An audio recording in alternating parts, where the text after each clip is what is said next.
Saya disuruh kabur, saya nggak mau. Suruh ke mana? Mau negara mana? Oh,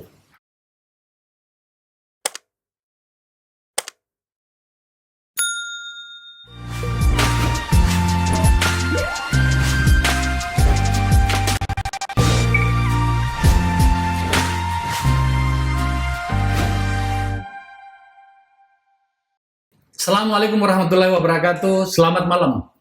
Kita bertemu kembali dan malam ini kita akan membincangkan hal yang bisa terjadi di sekitar kita, dilakukan atau terjadi pada orang-orang yang kita cintai, dan menghadirkan dengan tokoh yang selalu muncul dengan kekuatan diri yang luar biasa. Sejujurnya saya kagum padanya.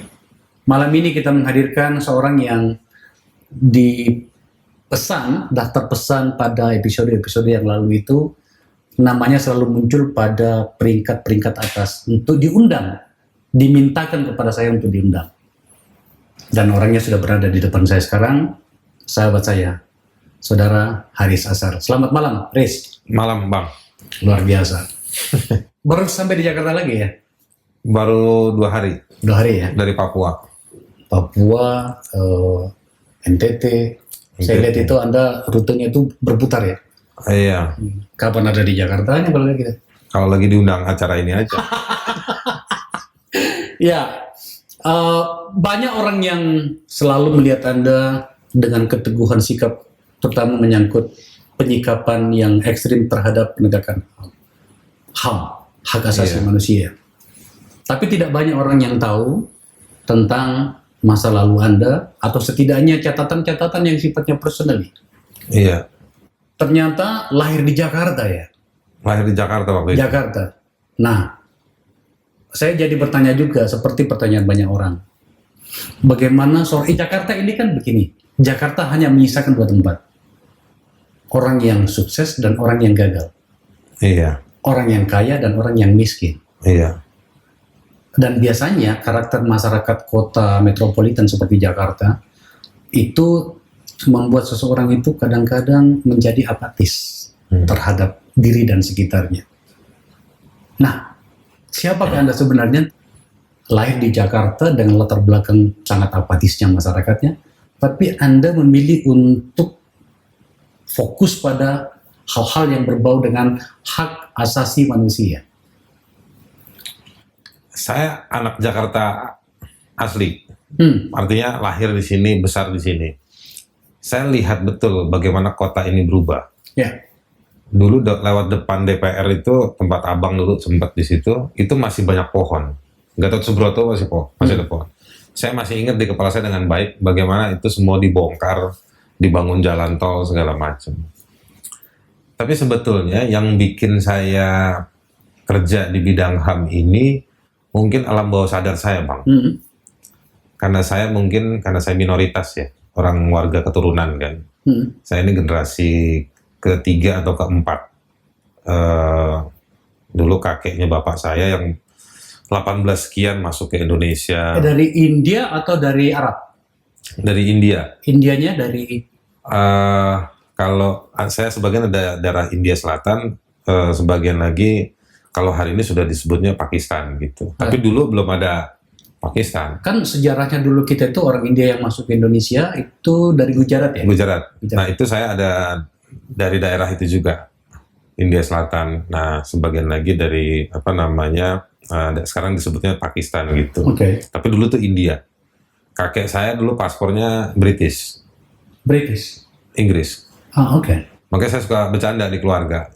Kita ini dulu sebenarnya orang Inggris. Ya kan? Nah jadi tapi ibu orang Makassar ya? Dia lahir dan juga sampai kawin di Makassar. Dan ya ada persilangan dengan Makassarnya juga. Makanya saya bingung dan kaget ketika Anda bilang tadi ada dalam bahasa kasarnya. Sampai tahu yang namanya Jalan Nusantara dengan Sombowo itu. Karena dulu keluarga saya yang tua-tua itu ada di daerah-daerah di Makassar itu. Istri juga orang Makassar? Dapat istri juga orang Makassar. Pemilik restoran Malabar? Restoran rumah makan Malabar. Oke, lanjut yang tadi? Jadi mungkin karena pengalaman sebagai minoritas, saya sering diejek, di ada hal-hal tertentu yang nggak bisa di publik atau situasi sosial dan situasi formal di zaman Orde Baru sering menempatkan kita itu pada lu nggak bisa dan lu nggak boleh misalnya kayak gitu-gitu. Bapak saya pernah diinterogasi oleh imigrasi hanya gara-gara hidungnya mancung. Ternyata sama bapak saya dilihat nama Jawa, diajak ngomong Jawa. Terkekeh-kekeh tuh imigrasi. Ya udah akhirnya cuman karena harus menggugurkan ruang formal tadi itu bahwa orang keturunan harus dimasukin ke ruangan tersebut, tapi udah akhirnya selesai gitu. Nah, jadi mungkin pengalaman-pengalaman itu ya. Satu, yang kedua ibu saya, orang tua saya memang ibu saya tuh orangnya apa ya, kalau besi ya kayak begitulah, lurus ya lurus gitu. Dan tapi dia lurusnya lurus aktif. Lurus aktif itu dalam arti begini. Kalau kita dapat beban untuk mengerjakan A dan pulang gagal, dimarahin. Misalnya gini nih, saya disuruh ke pasar sama ibu saya dulu, sering tuh. Cari ini, dan dia kasih petunjuknya jelas. Di naik tangga sebelah kanan, nanti di belakangnya ada apa, beli di situ. Gitu. Dan kalau nggak ada, cari ke toko yang ini. Kalau nggak ada, pulang, udah nggak usah. Nah, kita kan suka nggak terlalu dengerin dan tidak terlalu menerapkan. Nah, begitu pulang gagal, nggak dapet, dimarahin sama dia. Dan dia bukan cuma marah, dia akhirnya ngajak saya pergi ke tempat tersebut. Ini ada kan? Gitu. Jadi pokoknya misinya nggak boleh gagal. Nggak boleh gagal. Wih. Jadi petunjuknya udah jelas, nggak boleh gagal. Jadi ibu saya itu orangnya prinsipil banget, A, B, B. Nah, itu kita dididik dari kecil dengan cara seperti itu. Dididik di rumah seperti itu, naruh baju, apa semua segala macam. Jadi kalau ada orang suka cerita soal bagaimana kehidupan di Magelang, Akmil, Akpol gitu, dalam hati saya, gua juga dulu lupa juga. Kita boleh santai-santai, tapi ada hal-hal tertentu yang ibu saya tuh sensitif. Di Jakarta memang dulu tinggal di mana? Kita dulu tinggal di daerah Sawah Besar. Sejarah apa hidup orang-orang pergerakan dan aktivis, terutama aktivis yang memilih jalan berbeda dibanding orang kebanyakan menjadi mengadvokasi HAM itu biasanya ekstrim masa lalunya gitu. Makanya saya bertanya soal itu. Nah, kalau ini ada orang Jakarta yang menurut saya unik juga sih, meskipun itu unik. kan, ya. Banyak teman aktivis, banyak teman ya Bang Akbar dengan dunianya, komunitas politik, komunitas aktivis sosial. Teman saya banyak yang dari bukan lahir di Jakarta. Dia hijrah ke Jakarta atau diminta ke Jakarta gitu, atau karena pekerjaannya ke Jakarta. Saya enggak, saya memang lihat punya pengalaman itu dan pengalaman back mind saya ya. Dan kemudian saya kuliah hukum, dan waktu saya kuliah hukum, saya sebenarnya waktu masuk fakultas hukum juga nggak terlalu gimana, pengennya dulu masuk FISIP gitu. Trisakti. Akhirnya masuk hukum dari Sakti. Itu pun juga ceritanya lucu, gara-gara saya minta duit, ibu bapak saya naik haji. Ibu bapak saya naik haji, terus saya bilang, saya mau kuliah. Waktu itu pas saya baru lulus SMA. Dikasih duit sama bapak saya, nih, mau berapa kampus daftar 3, dikasih duit 150.000. Baru lulus SMA kan bang, masih demen ngumpul jalan-jalan sama teman-teman. Terakhir duit habis, tinggal 50.000 lebih. Dipanggil saya sama kakak saya, lu jangan lupa daftar kuliah. Oh iya, akhirnya saya daftarin tuh, saya nggak mau pusing, udah Trisakti aja deh. Daftar Trisakti nggak ada FISIP, adanya hukum. Saya panggil mirip-mirip lah hukum, tadinya pengen hubungan internasional, mudah-mudahan nanti ada hukum internasional. Daftar situ. Udah, saya pelajarin tuh bang, cara masuk fakultas hukum nggak perlu ada matematika. Jadi matematika ada 25 soal. Dari ujung ke ujung saya jawab B sama C. Kan nggak dihitung buat masuk fakultas hukum. Jadi waktu ujian itu saya 1,5 jam sebelum habis saya udah pasang Walkman. Dengerin lagu, karena saya pikir dulu nggak ada kerjaan lagi. Dan diterima. Begitu masuk fakultas hukum, saya lebih seneng. Nggak ada matematikanya? Ada belajar hukum waris, hukum pajak. Saya bilang ketemu lagi matematika. Gitu. Jadi akhirnya ya itu ceritanya. Tapi begitu belajar hukum saya senang. Dan dulu saya suka mampir ke YLBHI, ngambil leaflet, lihat apa. Di masanya Bang Buyung ya? Di masanya waktu itu BW dan sebelum BW. Jadi suka mampir ngeliat-liat. Bukan aktivis dulu di YLBHI, belum, masih semester-semester gitu kan. Saya kok tiba-tiba menemukan orang yang senasib dengan saya. Pokoknya kalau ada matematikanya mati saya. Iya. Kuliah dan setelah itu menjadi pengacara ya. Jadi lulus kuliah langsung gabung di Kontras. Kontras ya. Tapi abis itu setahun kemudian dapat kartu advokat. Jadi kita pakai kartunya untuk kerja-kerja di. Saya akan bertanya banyak tentang Kontras, tapi kita bicara tentang memilih profesi pengacara dan bukan pengacara. Iya. Apa sih enaknya menjadi seorang pengacara? Pengacara dalam versi seorang Haris Azhar. Kalau pengacara seperti yang kita sering lihat di TV, orang yang kaya-kaya, ya kan, dan pakai mobil mewah, itu sih saya udah tahu. Iya. Tapi dari kacamata seorang Haris Azhar yang berkeliling Indonesia menemani masyarakat, datang ke kantor saya memakai baju kaos Metallica. Iya. Kira-kira seperti itu. Jadi pengacara itu enaknya apa ya? Mengerjakan apa yang kita kerjakan. Ada orang punya pekerjaan tapi dia nggak benar-benar bekerja. Nah, saya tipenya profesi oke, pekerjaan oke, tapi kita harus mengerjakan sesuatu. Itu satu. Menjadi lawyer, kita mengexercise, melakukan itu. Kita melakukan, itu satu. Yang kedua, buat orang yang kita bela, Bang, kita harus bawa masalahnya, atau dia juga mau melihat kita untuk menguji, menjalani proses, atau bahkan bertarung. Bertarung kan mesti punya arena, Bang. Iya. Nah, itu yang kedua. Yang ketiga, pengadilan itu menariknya buat saya hari-hari ini. Ada norma, ada prinsip, ada aturan yang seharusnya seperti ini. Yang mana sebetulnya ini juga baik-baik aja, meskipun banyak kelemahan. Tapi begitu kita datang menjalani, kita ketemu, ternyata, oh kamu nggak menjalani prinsip-prinsip ini. Hakim kan sebel kalau sidang sama saya, Bang. Kenapa? Ya, saya minta aturannya diterapkan. Emang aturannya selama ini tidak diterapkan dengan tiba-tiba itu menjadi sesuatu yang istimewa atau berbeda? Saya merasa bahwa apa yang saya minta itu sesuatu yang normal, tapi ada praktek yang selama ini tidak normal. Saya pernah sidang sama hakim, hakimnya bilang gini, kita jam 3 selesai ya.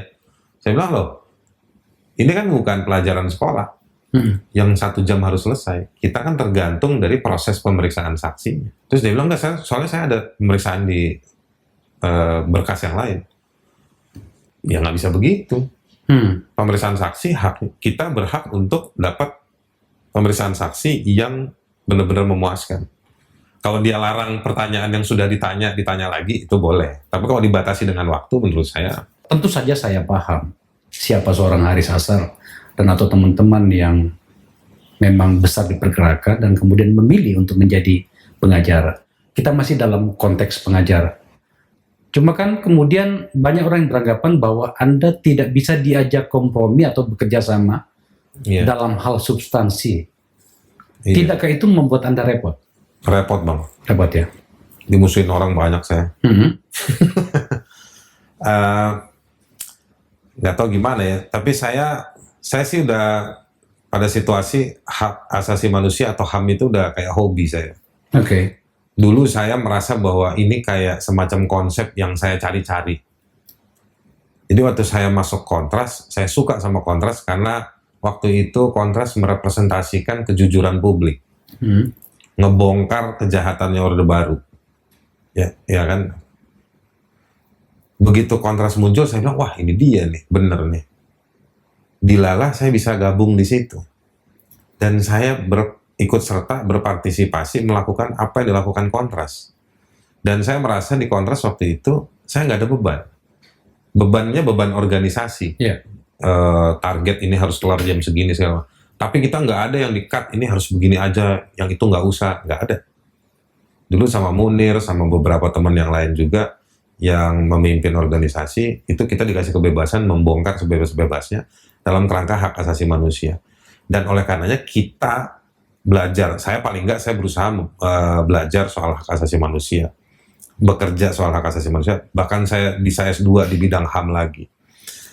Jadi, wah, nikmat betul saya dengan hak asasi manusia tersebut. Jadi begitu semua proses itu terinstitusionalisasi terpersonalisasi kepada diri saya sekarang melihat orang, bicara sama orang, mencoba memprediksi, menduga-duga dari kerangka hak asasi manusia. Kenapa abang mau ngundang saya dan saya mau datang? Belum tentu semua anggota DPR atau mantan anggota DPR kalau ngundang saya mau datang. Orang seperti abang buat saya itu orang yang dalam dunia hak asasi manusia, abang ini salah satu potensi atau opportunity buat kita untuk kita serahkan soal pekerjaan kita. Anda bergeraklah di ruang politik Anda. Kenapa? Karena Bang Akbar punya narasinya, mengerti logikanya. Masalahnya Bang Akbar buat saya adalah abang punya kepentingan. Iya. Sebagai manusia parpol. Sebagai manusia parpol. Yang mana itu buat saya nggak ada masalah. Karena partai politik juga bisa diedukasi. Iya. Nah makanya saya serahin ke abang. Tapi kalau saya serahin ke orang politisi yang masuk ke DPR, bukan baca buku, tapi ngitungin jumlah amplop, buat saya percuma kita ngobrol sama orang kayak begitu. Bang Akbar punya latar belakang bidang hukum, bidang HAM juga, kerja di gerakan sosial juga. Nah jadi, kenapa saya ngotot sama hak asasi manusia? Kenapa saya bukan harga mati sih sebetulnya, tetapi hak asasi manusianya yang harga mati, yang saya sebetulnya berupaya melekatkan diri dengan nilai tersebut. Dan saya percaya hak asasi manusia makin lama saya belajar, makin asik, makin ngenakin, dan dia makin fundamental sama manusia. Iya. Saya punya pandangan yang ekstrim, dan selalu saya ngajarin tadi pagi saya ngajar PKPA, saya punya mahasiswa juga di 2 kampus. Saya selalu bilang gini, hak asasi manusia nggak butuh negara, nggak butuh konstitusi, nggak butuh hukum. Karena mediumnya HAM itu manusia. Manusia. Negara bubar besok, konstitusi dibubarkan besok, apakah orang boleh disiksa? Tanpa negara, tanpa konstitusi, apakah orang boleh disiksa? Nggak boleh. Karena rasa sakit itu mediumnya pada kita. Tapi Haris, Anda kan orang sosial. Iya. Kita hidup dalam sebuah konteks negara itu, kita tidak bebas nilai di situ. Betul. Apa tidak Anda kesulitan dengan itu? Katakanlah misalnya ketika Anda sedang mengadvokasi sebuah case besar, kita akan bicara banyak tentang itu Iya. nanti. Tapi kemudian itu berdampak pada diri Anda. Mungkin ekonomi, Iya. mungkin Ancaman. terhadap keluarga misalnya. Iya. Anda melihat itu seperti apa? Setidaknya tanggung jawab personal Anda kepada orang-orang yang ada di sekitar Anda. Pertama, tanggung jawabnya dilakukan dulu. Oke. Komunikasi, kasih penjelasan. Terus jangan menjadi menara gading yang susah dihubungin, sombong gitu, nggak boleh. Oke. Jadi saya berusaha senyaman mungkin dengan orang-orang di sekitar saya. Atau orang-orang yang penting dalam hal-hal tertentu yang ada berhubungan dengan saya. Oke. Itu satu. Yang kedua, saya punya prinsip. Saya punya teman yang lebih jago, banyak bang, soal HAM. Saya tahu ada di Jakarta, di sekitar Jakarta, jago-jago mereka, gitu. Tapi kadang-kadang saya merasa bahwa yang jauh lebih penting bukan sekedar kita pinter dan jagonya, tapi juga kadang-kadang bagaimana apa yang kita dapat juga bisa dimengerti oleh orang lain. Jadi bangun common sense penting, satu. Boundariesnya itu satu dibangun. Yang kedua, dari situ saya berharap mereka punya pemahaman. Gak perlu setuju sama saya. Oke. Abang kan juga sering ngeritik saya. Oke. Tapi abang memahami saya. Oke. Gitu. Atau orang lain juga begitu kepada saya.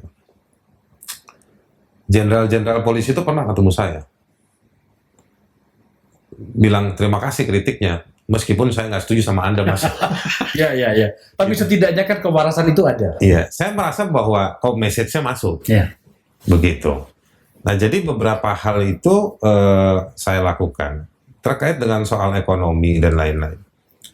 Ya, abang juga sering keliling ketemu banyak orang. Sebenarnya kan standar hidup itu dia bukan given, dia dibangun oleh kita. Jadi kita jadi ya kadang saya nggak punya duit. Tapi kalau saya lagi ada duit, ya saya berusaha menikmati sebatasnya dan sepantasnya. Tapi juga harus berbagi sama yang lain. Itu satu. Dan saya ingin memastikan bahwa apa yang saya dapat itu dengan cara yang baik juga lah, kira-kira begitu. Karena orang sekitar juga kadang-kadang suka nanya, nih, tiba-tiba ada sesuatu nih, dari mana duitnya? Gitu. Saya juga harus bertanggung jawab kan dalam konteks tadi makhluk sosial tadi itu, Bang. Nah jadi, tapi kalau saya selalu bilang begini, soal rezeki ya Bang ya, jangan dikejar, jadilah dampak.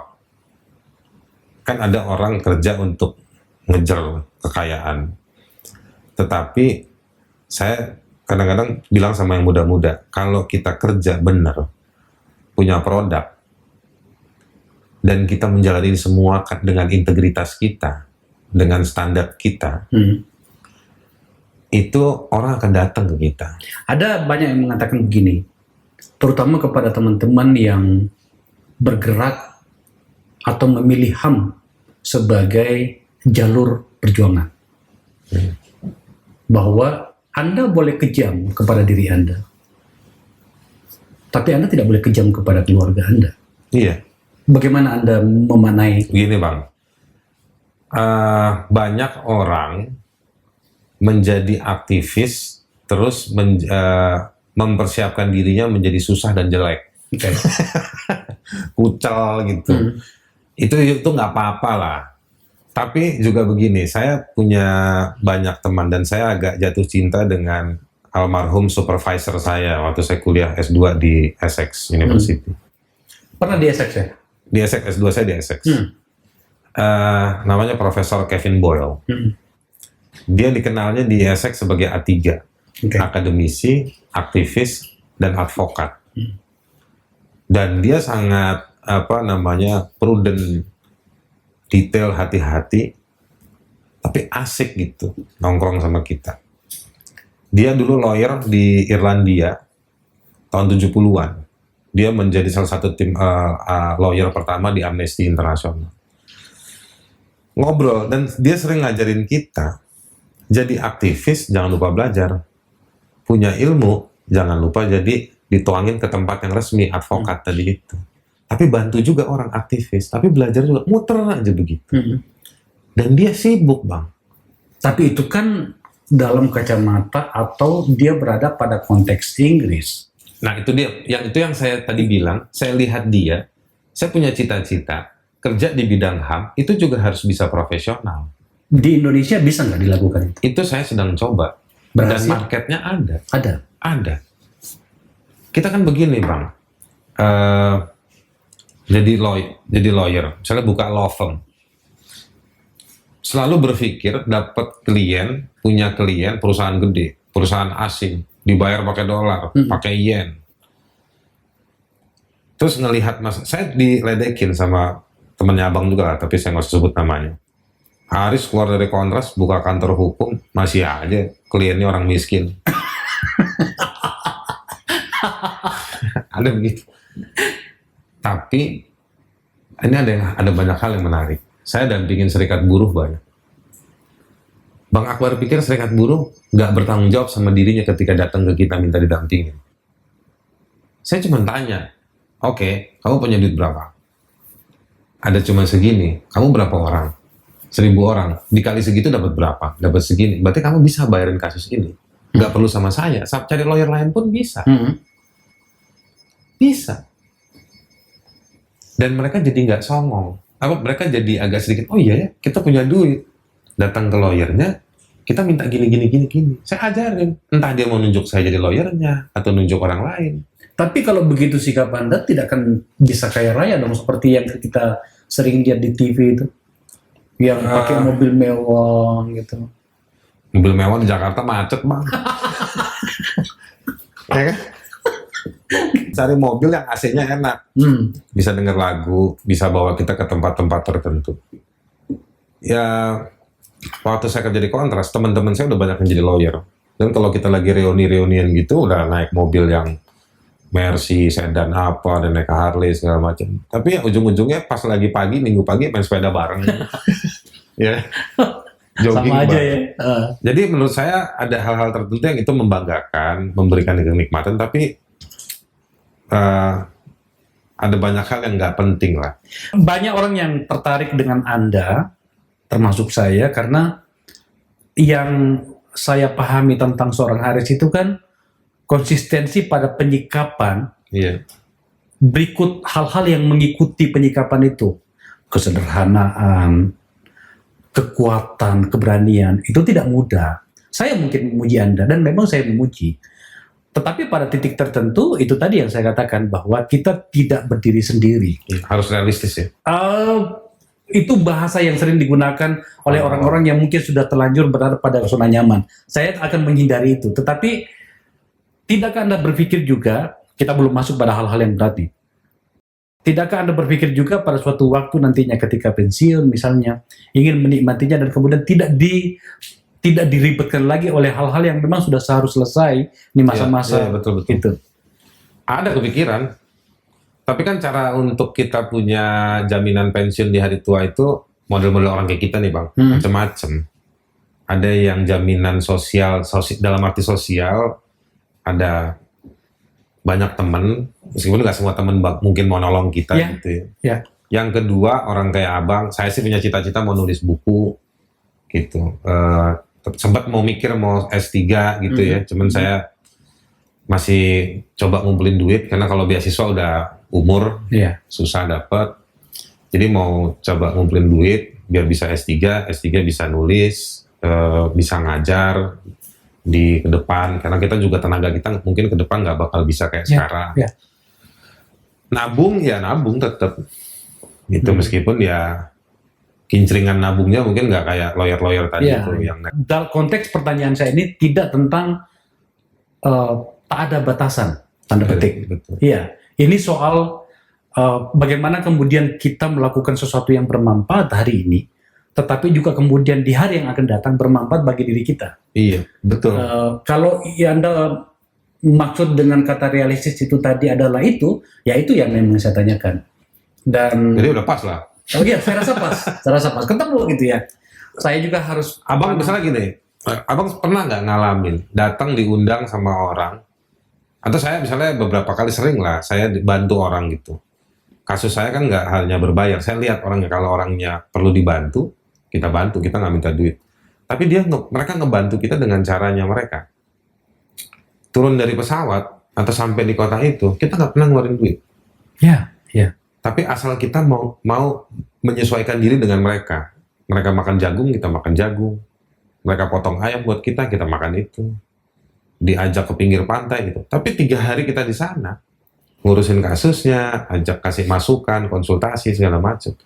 Kita nyaman aja.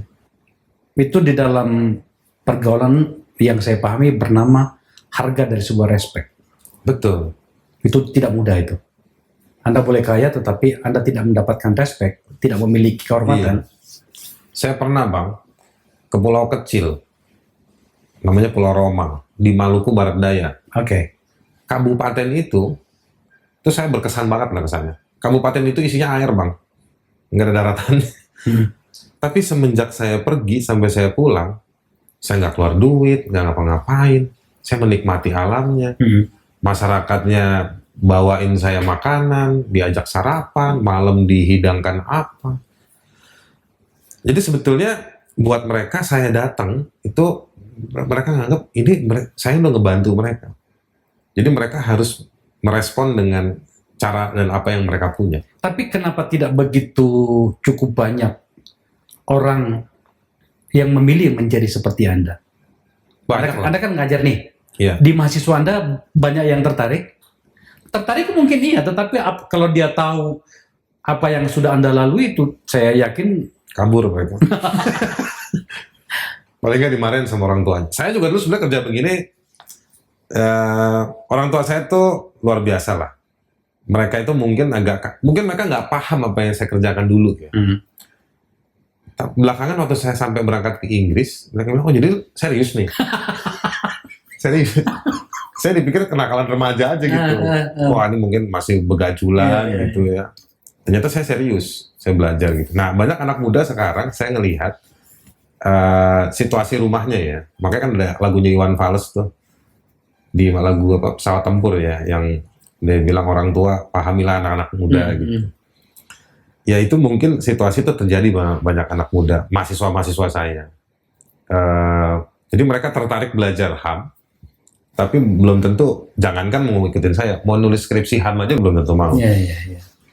Kayak HAM itu belum tentu mau. Selain kampusnya juga ngelarang-larang. Trisakti kan agak konservatif kan soal hukum. Iya.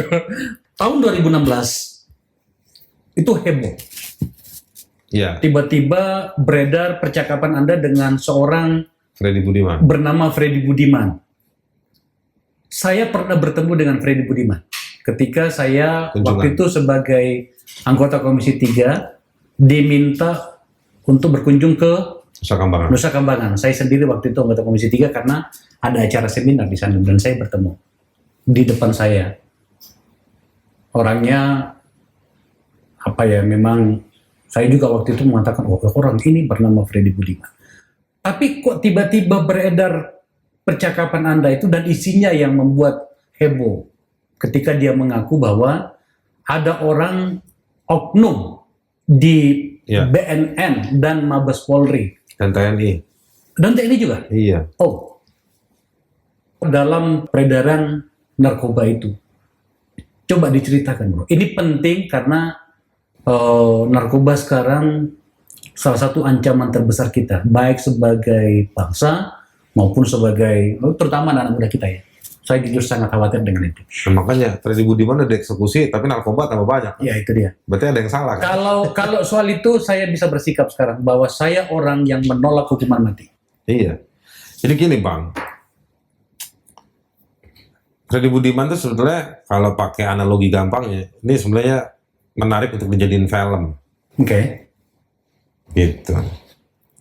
Nah, kenapa? Karena semua kelengkapan story untuk membuat film atau novel itu ada di balik nama Freddy Budiman itu.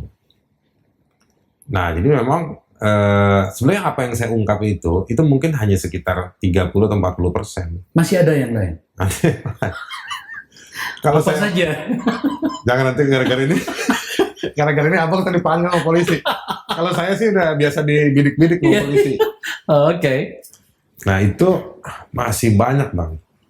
Saya ngobrol sama dia itu hitungan jam, bukan setengah jam. Ngobrol langsung atau by phone? Ngobrol langsung begini. Oke. Jadi Anda datang ke sana ya? Saya memang kan diminta hadir ke Nusa Kambangan. Oleh dia?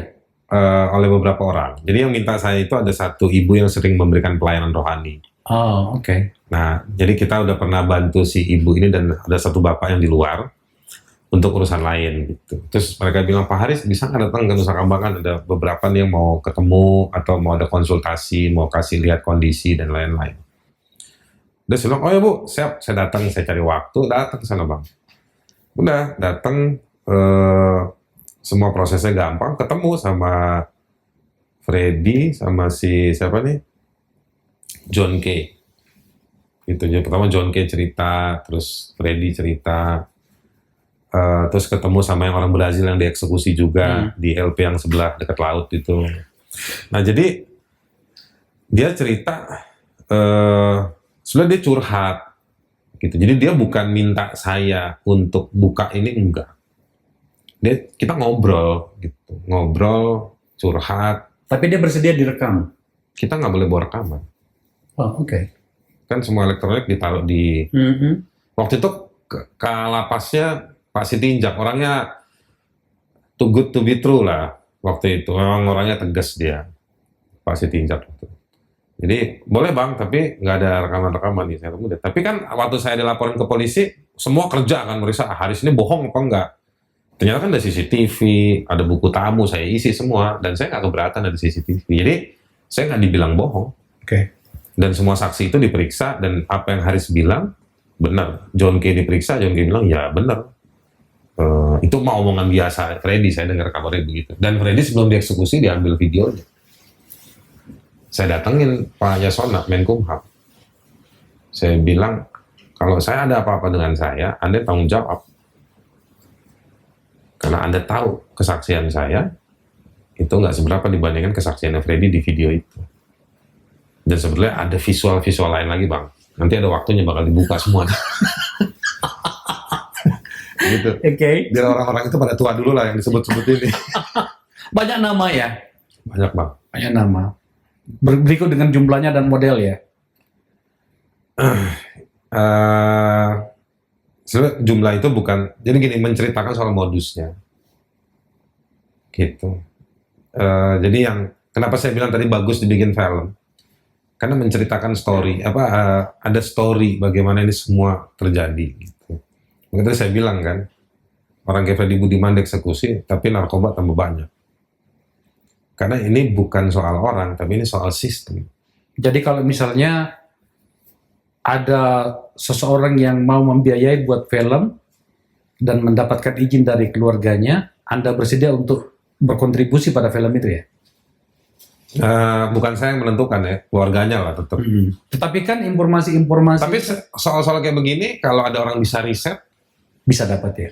bisa riset sendiri, Oke. orang bisa bikin filmnya, dirubah namanya, bukan Iya. jadi Freddy Budiman tapi Fried Chicken misalnya atau apa gitu. Bisa juga gitu. Oke. Tapi yang kayak begini menurut saya banyak, dan menurut saya Freddy itu sosok yang menarik. Dia punya semua kelengkapan. Orangnya engage banget, ngobrolnya asik, dia paham, dia bisa komunikasi, dan dia tahu. Dia menurut saya dia manajer. Emang orang yang tahu menempatkan seseorang pada hal-hal tertentu. Sisi yang lain yang kadang-kadang membuat orang seperti Anda itu harus betul-betul awas. Di satu sisi membela hak asasi manusianya, tapi pada sisi yang lain jangan dilupakan, katakanlah pada kasus si Freddy Budiman, dia mengakibatkan kematian banyak sekali orang gara-gara narkoba. Betul. Pada poin itu Anda melihatnya dan memahaminya seperti apa? Saya bukan membela dia. Saya kan nggak pernah jadi kuasa hukumnya dia. Saya melihat, jadi gini Bang, kadang untuk membongkar sebuah kejahatan, Anda mesti ketemu sama penjahatnya. Oke. Dia akan cerita, saya beli di mana, bos saya siapa yang nyuruh, saya pakai duitnya siapa, untungnya saya kasih siapa. Iya, betul. Betul itu. Makanya saya nolak hukuman mati dalam soal narkoba. Ketika ada bandar-bandar seperti ini, itu bukan dalam konteks, kok Anda belain orang yang udah matiin orang ribuan orang, bukan itu. Yang saya mau bilang, membunuh orang-orang seperti yang kayak, siapa, kan bukan cuma Freddy waktu itu kan, ada yang dari Belanda Ada juga. beberapa orang. Itu dalam rangka menghilangkan jejak, membongkar kasus. Jadi eksekusi hukuman mati bukan dalam rangka mau bilang negara ini hebat penegakan hukum, enggak. Iya. Kalau Anda mau tahu sikap saya sudah katakan tadi, ketika saya masih di DPR malah, saya berbeda dengan partai saya. Abang nolak ya? Oh, saya menolak. Iya. Pada kasus yang kami analisis di berbagai negara, katakanlah untuk korupsi misalnya itu, orang yang dihukuman mati karena korupsi terutama di China dan segala macam, itu tidak menunjukkan bahwa dengan hukuman mati itu berkurang. Enggak. Itu justru di negara-negara yang penegakan hukumnya, law enforcement itu bagus, itu malah tidak ada hukuman mati dan korupsinya, indeks korupsinya itu. Dan gini, kadang orang suka dagang pro hukuman mati ini bilang, Iya. Singapura ada hukuman mati dan negaranya baik. Saya mau bilang, Singapura baik bukan karena ada hukuman mati, karena kualitas pendidikannya, Iya. pendapatan negaranya, sistem informasinya, pengawasannya, penegakan hukumnya terhadap pejabat-pejabat itu berjalan. Betul. Makanya negaranya jadi baik, pelayanan ke masyarakat jadi baik, bukan karena hukuman mati. Betul. Jadi apakah negara itu bagus, orangnya tertib karena takut dihukum mati? Ya enggak. Betul. Setelah itu Anda menerima banyak telepon, Banyak. kata lain dari tekanan lah kira-kira. Diintelin. Mm-mm. Berarti memang terjadi dan banyak ya. Waktu itu Anda takut nggak? Ini kan pertanyaan klasik, tapi bagi banyak orang masih selalu Saya disuruh kabur, saya nggak mau. Suruh ke kemana? Mau negara mana? Oh, Bahkan saya punya jadwal sebulan setelah itu saya masih ingat. Itu saya bongkar tanggal 26 Juli. 28 Juli 2016. Saya Agustus itu saya harusnya ada di Australia, ada speaking tour. Saya ngajar di beberapa kampus ya, dan beberapa forum di Australia. Saya batalkan. karena Saya mau hadapi situasi itu. Saya harus bertanggung jawab kan. Saya nggak mau nanti saya dibilang, oh lu kabur ya. Enggak, saya nggak mau. Jadi semua agenda saya keluar kota dan keluar negeri saya batalkan waktu itu. Karena saya mau ada di spot untuk menghadapi. Karena saya kan dituduh balik, difitnah. Dilaporin ke polisi. yang laporin siapa? Mabes TNI, Mabes Polri, dan BNN. Dan satu lagi ada lembaga nggak laporin juga. Gitu. Ya nggak apa-apa, abang kan juga pernah dilaporin kan. Nasib kita barangkali orang seperti kita ya. Iya, itu memang udah bagian dari resiko kita. Gitu. Ya kayak begitu. Yang menawarin Anda untuk kabur, Bukan kabur, apa? menyelamatkan diri. Menyelamatkan. Ya, ada yang bilang bisa dibilang kabur. bahasanya seperti apa? Karena ini serius loh ini. Ya kalau ada memang ancamannya makin serius, ada ya udah banyak banget yang mau bantu saya. Tapi saya bilang gini, saya balik, bantuin saya ngadepin situasi ini di sini, saya bilang. Gitu. Tapi ya saya temui banyak orang-orang dari pihak di balik negara itu juga akhirnya nemuin saya, mengklarifikasi, dan semua teman-teman dekat saya di Kontras, atau kan masih di Kontras. Saya sampai bawain tukang pijet dulu ke Kontras. Anak-anak Kontras tuh luar biasa tuh waktu itu. Wah, apa namanya, capek kan kita nyiapin bahan. Karena begini Bang Akbar, saya buka 2016, saya ketemu Freddy kan 2014. Cukup lama ya. 2 tahun. Jadi saya bukan terima terus langsung saya lempar gitu, enggak. Loh, terus kenapa 2 tahun itu kita kerja, cari tahu soal ini.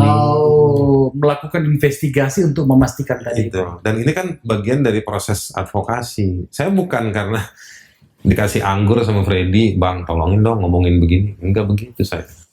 Ini narkoba loh yang berbicara ya. Industri narkoba itu kan luar biasa. Tidak ada yang menawarkan Anda pada saat itu sesuatu yang besar. Saya dapat info rekening saya diperiksa. Jangan-jangan ada pesanan dari kelompok bandar mana gitu.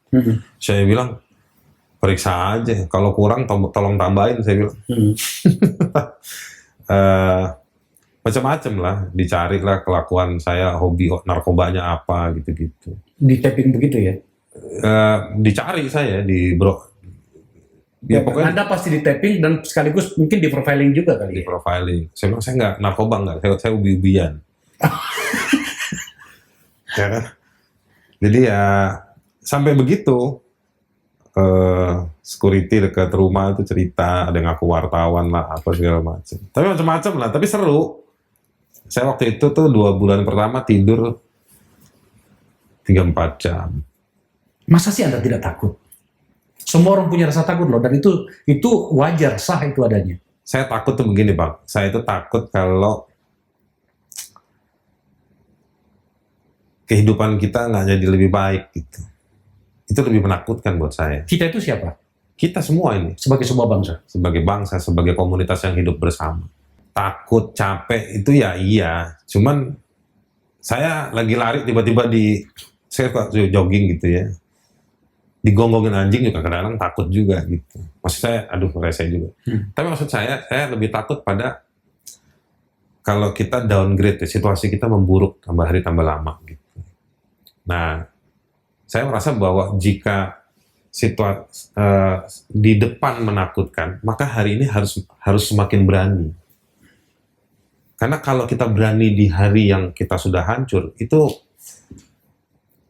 nyaris nggak ada gunanya. Ancaman fisik yang paling serius yang pernah Anda hadapi di mana? Ancaman fisik ya. Waktu itu sama Nurholis Hidayat, Direktur LBH Jakarta, didorong sama polisi pernah. mau digebukin pernah sama polisi. Tapi keluarga tidak. Saya nggak bisa cerita ya. Oke. Ada banyak masa-masa beberapa hari terakhir ini, terutama pada 1 bulan terakhir ini di negara kita, itu banyak gugatan kepada pemerintah. Saya tunjuk. Ini tentang apa indeks HAM kita. Iya. Ini soal penegakan HAM di masa lalu. Apakah kita bisa menyelesaikan ini? Karena ini adalah utang. Anda tadi berbicara banyak tentang proses. Iya. Tapi ini bisa nggak kita selesaikan? Bisa. Bisa. Bisa. Kenyataannya tidak. Saya bilang bisa, bukan dengan alat kelengkapan politik yang ada hari ini. Tapi sebagai bangsa bisa. Tapi dengan kita punya perangkat dan alat hari ini tidak bisa. Kalau rejim sama rejim Jokowi hari ini nih, saya boleh maju. Silakan. Ya kan, ini ada Wiranto. Dia One Team Press. Oke. Di sini ada Prabowo, Menhan. Di sini ada Prabowo juga, Menhan. Di sini nama Hendro Priyono juga ada. Oke. Anak mantunya KSAD sekarang. Di sini semuanya ada di sini. Ini kontroversial kan, kasus yang luar biasa. Nah, jadi menurut saya kalau beberapa kasus ini itu pakai komposisi politik hari ini Nggak bisa. nggak bisa. Jadi makanya kita selalu bilang rejim hari ini rejim yang anti hak asasi manusia. Kira-kira begitu. Tuh. Nah, tetapi ada kumpulan beberapa lembaga pernah bikin pemetaan problem hak asasi manusia di Indonesia. Sebetulnya ada 6 masalah besar.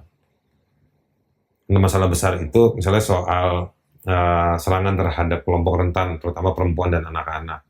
Lalu konflik sosial. Lalu soal keamanan dan isu-isu hak sipil dan politik. Soal ekonomi dan soal wilayah konflik. Aceh, Papua, gitu kayak gitu. Nah, itu ada 6 pemetaan besar yang menurut saya memang perlu effort yang serius juga untuk untuk diselesaikan. Bagaimana dengan ini, Riz? Iya. Anda ditunjuk sebagai ketua untuk menggugat ke MK tentang Undang-Undang Pengadilan HAM. Itu berapa tahun yang lalu pernah. Kalau yang menggugat ke MK ini, ya ini yang 2013 kalau nggak salah, 2015. Sampai di mana artinya? Oh, itu udah ada putusannya. Waktu itu kita gugat karena Kejaksaan Agung selalu mengembalikan berkas ke Komnas HAM, tidak mau menerima. Jadi waktu itu kita sebutnya pasal 20 itu sebagai pasal pingpong. Karena dia nggak ngasih batasan apa yang boleh, atas dasar apa boleh dikembalikan, atas dasar apa tidak boleh harus diterima. Jadi makanya Kejaksaan Agung selalu kembaliin ke Komnas HAM. Nah, kita minta penafsiran ke MK. MK bilang pasal 20 itu sudah benar, prakteknya yang nggak benar di kejaksaan. Saya mengalir ke pemerintahan yang sekarang. Ini ada catatan. Iya. Yang mengatakan indeks kita itu, ya, oke. Bagaimana dengan ini? Iya, emang. Karena ini banyak digunakan oleh kaum oposan pemerintahan Jokowi itu mengatakan bahwa kita menurun malah memburuk. Iya. Terutama pada kasus penangkapan beberapa aktivis yang berhubungan dengan Omnibus Law dan segala macam. Atau tahun lalu ya? Iya, tahun lalu. Itu Anda menyikapnya seperti apa? Memang demokrasi kita memburuk. Saya diundang oleh teman-teman dari Australia National University. Mereka bikin buku From Stagnation to Regression. Jadi dulu zaman SBY kita stuck, di zaman Jokowi tambah regress. Regress itu kan musuhnya progres. Yeah. Jadi kita memburuk. Nah, dalam beberapa indikator demokrasi, memang story-story serangan terhadap demokrasi itu justru difasilitasi oleh negara. sorry Bang Akbar mungkin waktu itu masih anggota DPR, saya nggak setuju sama Perpu Ormas. Perpu Ormas. Ya, betul. Di masa saya. Perpu Ormas. Perpu Ormas itu sebenarnya mau nargetin HTI. Gitu. Nargetin HTI harusnya mencari di ruang keperdataannya, di ruang pidananya. Tetapi kan justru malah bikin undang-undang yang bisa dipakai untuk nyerang siapapun sekarang. Nah itu ketidaksetujuan saya misalnya. Dari sisi legislasi, dari sisi peristiwa, saya pikir yang paling monumental penangkapan ribuan anak muda dan mahasiswa di RDK, Reformasi di Korupsi. Itu kan bukan cuma ditangkap tanpa kejelasan, artinya penangkapan sewenang-wenang, tapi tangannya anak itu ada yang bengkok-bengkok. Lutfi dibawa ke pengadilan tanpa ada bukti yang jelas. Di beberapa daerah penembakan di Papua juga penangkapan tambah banyak. Serangan terhadap para pembela HAM, Goldfried pengacaranya Walhi di Sumatera Utara. Tapi ini kan membuat beberapa orang jadi agak confused. Mengatakan bahwa sebenarnya indeks ini tidak cukup signifikan diajukan di pemerintahan Jokowi. Begitulah kira-kira argumen dari Yang indeks ini? Ya. Ya karena indeks ini kan dia hanya membantu forecast untuk di dalam membaca respon publik. Kan kalau indeks begini kan ada indikatornya kan? Ya. Ada juga persepsi. Ya. Nah menurut saya dia hanya membantu. Justru sebetulnya kita mau bilang di beberapa negara indeks ini justru alat komunikasi dalam keluar. Tetapi karena kita menghadapi, kalau saya dalam posisi critical view ya ke negara, karena negara penguasa negara atau pengelola negara stubborn, keras kepala batu, jadi kita harus pakai message ini kasih tahu ke dalam. Kasih tahu ke dalam itu dalam artian apa yang kalian ngotot ini nanti tambah lama tambah buruk situasinya. Nah saya mau bilang begini nih Bang, saya udah pernah nyampein ke Abang tapi belum di video, di luar video waktu itu. Kan begini, saya ngeliat depan mata, saya merasakan betul bahwa kapasitas orang-orang pejabat-pejabat di Republik ini itu gak ada concern sama urusan-urusan publik masyarakat itu, gak ada. Jadi mereka itu concernnya sama imajinasinya mereka. Jadi saya datang ke dalam ini, saya akan membuat A, B, C. Nah ada hal-hal tertentu yang itu korespondennya si kantor kementerian tersebut misalnya. Dianggapnya nggak menarik. Padahal ini di lapangan, ini apinya nyala.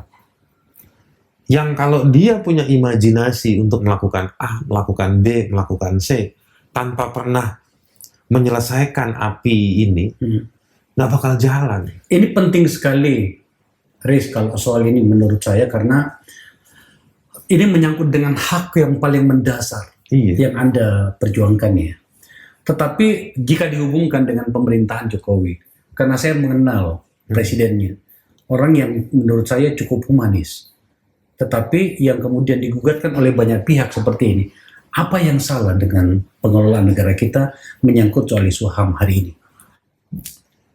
Kalau Jokowi soal humanis ya secara individual dia humanis, tapi dia ini kan kelembagaan. Dalam tata negara presiden itu kan lembaga kelembagaan kan. Jadi dia harus bisa menempatkan orang untuk membantu dia menjalankan tugas atau fungsi konstitusionalnya. Saya pakai bahasa konstitusional artinya untuk menjamin warga ini punya hak untuk dilayanin gitu. Nah, sampai di situ Jokowi gagal menempatkan orang.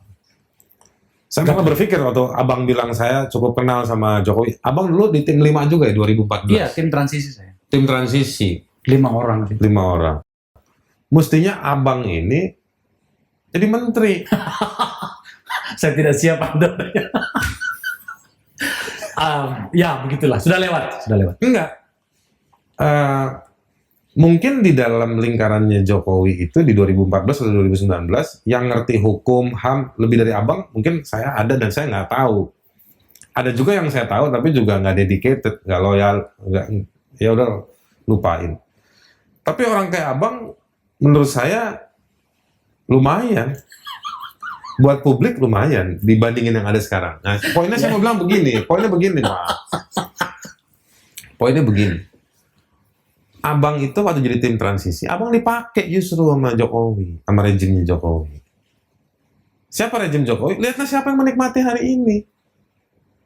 Ada orang kayak Erlangga yang ngotot ngomong soal omnibus, bahwa secara kontraktual Erlangga itu nggak nipu Bang Akbar, enggak memang.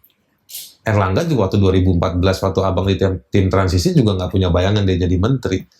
Tetapi secara historisitas, ya kan, akhirnya abang dalam gambaran rezim ini abang itu dipakai sama orang-orang yang apa namanya punya agenda omnibus ini. Jadi kok terbalik gini saya diwawancara? Gak apa-apa, ini komentar.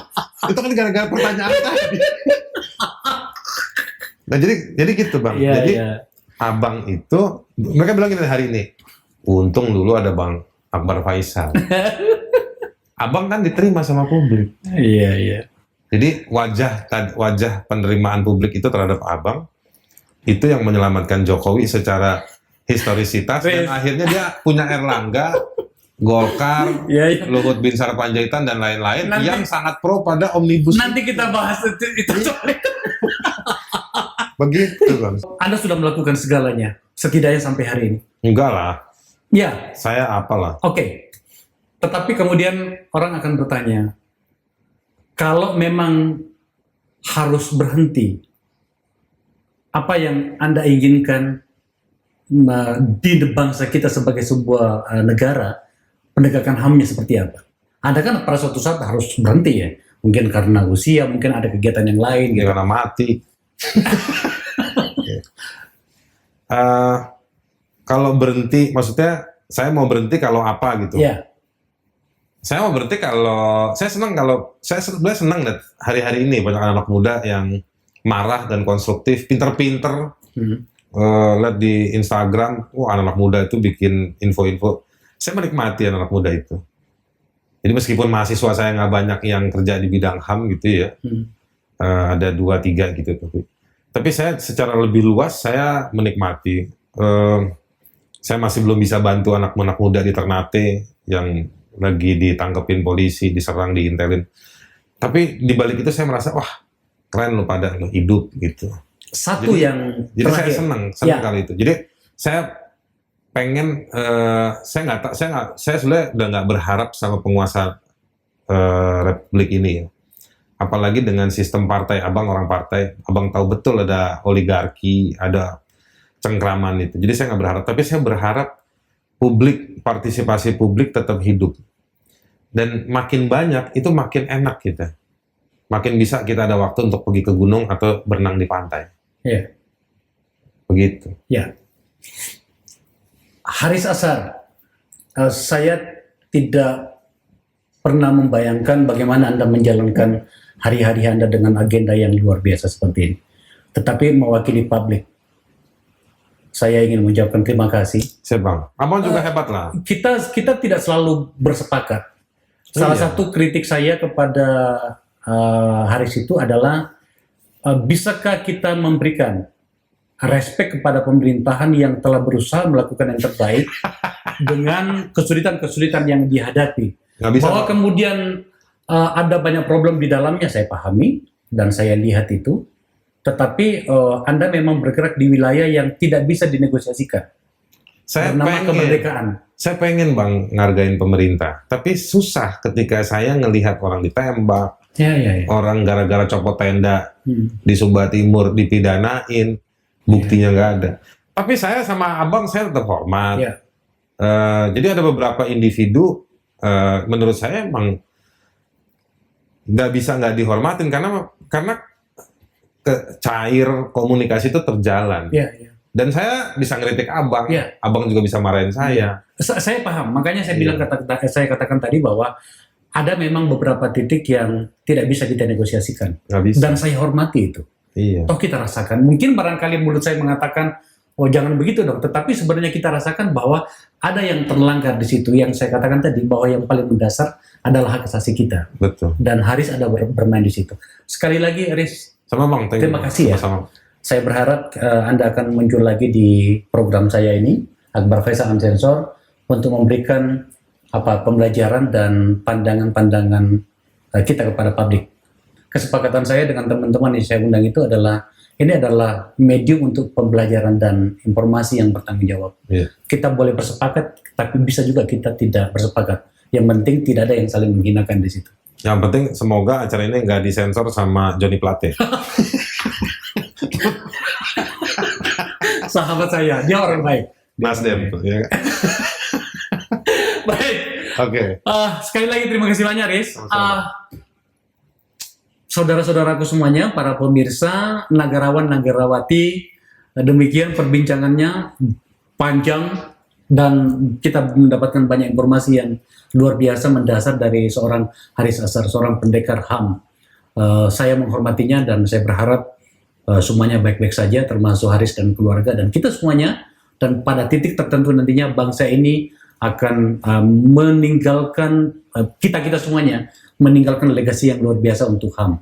Sekali lagi terima kasih atas waktunya untuk menyampaikan menyaksikan acara ini. Terima kasih. Wabillahi taufiq wal hidayah. Assalamualaikum warahmatullahi wabarakatuh. Salam.